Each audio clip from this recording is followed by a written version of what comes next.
আসসালামু আলাইকুম সুপ্রিয় দর্শক, সবার কি অবস্থা? হাজির হয়ে গেলাম দীপ্ত টিভি নিবেদিত মাশরাফি জুনিয়র নাটকের 1116তম পর্বে কী সব ঘটতে চলেছে তার অগ্রিম আপডেট নিয়ে।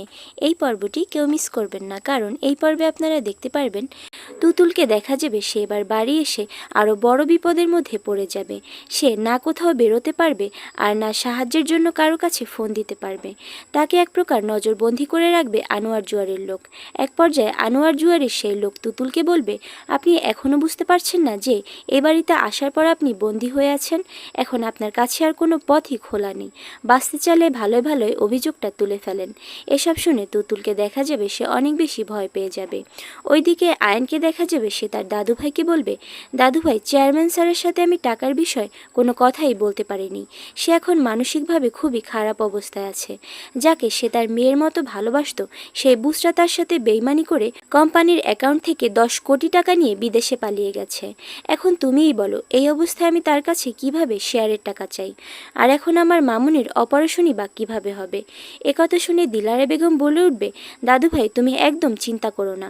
বাড়ির দলিল যেহেতু পাওয়া গেছে আর আমি এদিকে আমার এক আত্মীয়ের সাথে কথা বলে রেখেছি, ওরা রাজি হয়ে গেছে টাকা ধার দিতে, কিন্তু সিকিউরিটি হিসাবে দলিলটা তাদের কাছে জমা রাখতে হবে।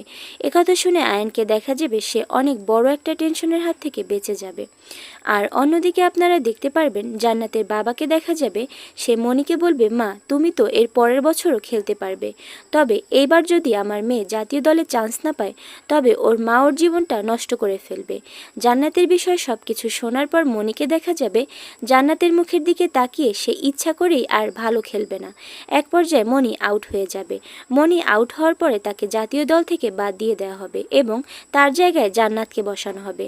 তখন জান্নাত এসে মনিকে ক্রিকেট ছেড়ে দিবি কিনা তা জানতে চাইলে মনি বলবে, ক্রিকেট আমি কখনোই ছাড়তে পারবো না।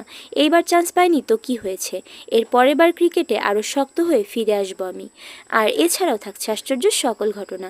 সুতরাং সবাইকে মাশরাফি জুনিয়র নাটকের আগামী পর্ব দেখার আমন্ত্রণ রইল। আর হ্যাঁ, ভিডিওটি ভালো লাগলে অবশ্যই চ্যানেলটি সাবস্ক্রাইব করুন। ধন্যবাদ।